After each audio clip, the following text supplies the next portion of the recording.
एक समय की बात है, किसी गांव में दो भाई रहते थे। बड़ा भाई अमीर था, छोटा भाई बहुत गरीब था। छोटा भाई सुरेश जंगल से लकड़ी काट कर शहर में बेचा करता था और उसकी पत्नी राधा अपनी जेठानी सावित्री के घर में काम करती थी। बदले में सावित्री उसे रात का बचा हुआ खाना और पुराने कपड़े दे दिया करती थी। सुरेश बीमार रहा करता था और उनका घर सावित्री के दिए सामान से ही चलता था। माँ का महीना आया तो राधा ने सावित्री से कहा, भाभी, क्या आज आप मुझे 20 रुपए दे दोगी? तिल चौथ का व्रत करूंगी तो तिल और गुड़ खरीदने हैं। अरे ये व्रत पूजा करने से तेरे दिन नहीं बदलने वाले। विधाता ने जो तेरी किस्मत में गरीबी लिखी है वो इन सब से मिट नहीं सकती। बस इस बार पैसे दे दो, अगली बार से कभी भी नहीं मांगूंगी। 20 रुपए तो मैं नहीं दे रही, 5 रुपए लेने हैं तो ले ले। कोई बात नहीं भाभी, 5 रुपए ही दे दो। राधा 5 रुपए लेकर बाजार जाती है और वहाँ से तिल और गुड़ खरीद कर ले आती है। अगले दिन राधा ने तिल चौथ का व्रत रखा, कथा सुनी और तिलकूटा बना के रसोई में रख दिया और सावित्री के यहाँ काम पर चली गई। सारा काम करके वो बच्चों के पास गई। बेटा, खाना खा लो। नहीं चाची, जब माँ खाएगी तब हम खाएंगे। जेठ जी, आप तो खाना खा लीजिए। नहीं राधा, मैं भी सबके साथ ही खाना खाऊंगा। भाभी, अभी सभी लोग खाना खाने से मना कर रहे हैं, तो अगर आप कहें तो मैं घर चली जाऊं?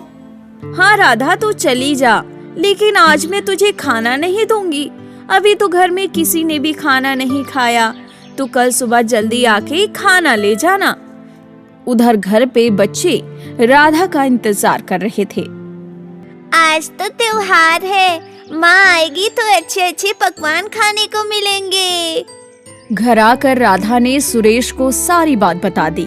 ये सुनते ही बच्चे रोने लगे और सुरेश को बहुत गुस्सा आया। सारा दिन काम करके 2 रोटी भी नहीं ला सकती तो तेरे काम करने का क्या फायदा? ऐसा कहकर सुरेश ने गुस्से में आकर राधा को खूब मारा। मार खाकर वो बेचारी पानी पीकर रोती रोती सो गई। उस रात उसके सपने में गणेश जी महाराज आए। राधा, ओ राधा, जाग रही है या सो रही है? कुछ जाग रही हूँ, कुछ सो रही हूँ। मुझे भूख लगी है, कुछ खाने को दे दो। क्या दूं खाने को? मेरे घर में तो खाने का एक दाना भी नहीं है। थोड़ा सा पूजा का तिलकुट रसोई में रखा है, वहीं से आप खा लो। तिलकुटा खाकर गणेश जी फिर बोले, राधा, मुझे तो निपटना है, कहाँ निपटूं? ये झोपड़ी है मेरी, जहाँ मन करे वहीं निमट लो। गणेश जी फिर बोले, राधा, मैं निबट तो लिया, अब कहाँ पोंछूं? राधा तंग आके बोली, मेरे सिर पर पोंछ लो। और कहाँ पोंछोगे? अगले दिन जब राधा की नींद खुली तो उसने देखा कि उसका घर सोने चांदी से भरा था। अन्न धन के भंडार भरे थे। उसके सर पर हीरे मोती जगमगा रहे थे। बहुत देर राधा का इंतजार करने के बाद सावित्री बच्चों से बोली, कल तुम्हारी चाची को खाना नहीं दिया तो बुरा मान गई और आज काम पे नहीं आई। जाओ जरा उसे बुला तो लाओ। बच्चे राधा के घर गए और बोले, चाची चाची चलो, माँ ने बुलाया है, सारा काम पड़ा है। बेटा, बहुत दिन हुए तुम्हारी माँ का काम करते हुए, अब अपनी माँ को मेरे यहाँ काम करने भेज दो। बच्चों ने घर जाकर सारी बात माँ को बता दी। माँ, चाची का घर तो सोने चांदी से भरा है, उनके घर खूब रुपए पैसे हो गए हैं। ये सुनकर सावित्री दौड़ी दौड़ी राधा के घर गई और पूछने लगी, ये सब कैसे हुआ? राधा ने गणेश जी महाराज की सारी लीला सावित्री को बता दी। अगले साल माघ मास की चौथ आई तो सावित्री अपने पति से बोली, आप मुझे कपड़े धोने के डंडे से मारो। सावित्री, आज तक मैंने कभी तुमसे ऊंची आवाज में बात तक नहीं की और तुम मुझे मारने को कह रही हो। लेकिन सावित्री नहीं मानी। गुस्से में आकर उसके पति ने उसे खूब मारा। रात को उसने खूब घी में भी डालकर तिलकूटा बनाया और रसोई में रखकर खुशी खुशी सो गई। रात को चौथ विनायक जी उसके सपने में आए और बोले, सावित्री, भूख लगी है, क्या खाऊं? गणेश जी महाराज, राधा के घर तो आपने सूखा तिकुटा खाया था। मैंने तो खूब घी और मेवे डालकर रसोई में रखा है, खा लीजिए। अब गणेश जी बोले, निपटना है, कहाँ निपटूं?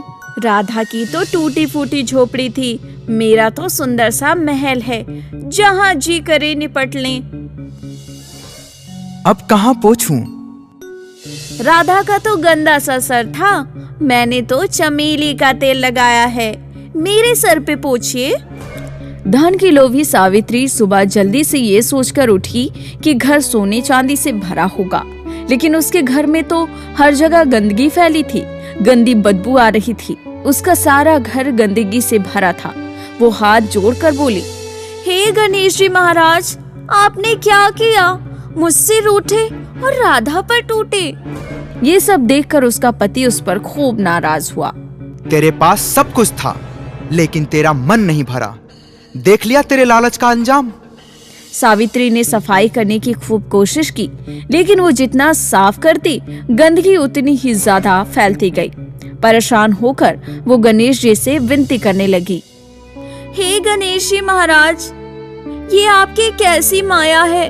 मुझसे गलती हो गई प्रभु, मैंने लालच में आकर आपका व्रत कर लिया। सावित्री, ये तेरे लालच और ईर्ष्या का फल है, जो तू समेट भी नहीं पा रही। प्रभु, मुझसे बहुत बड़ी गलती हो गई। गणेश जी ने सावित्री को माफ करते हुए अपनी सारी माया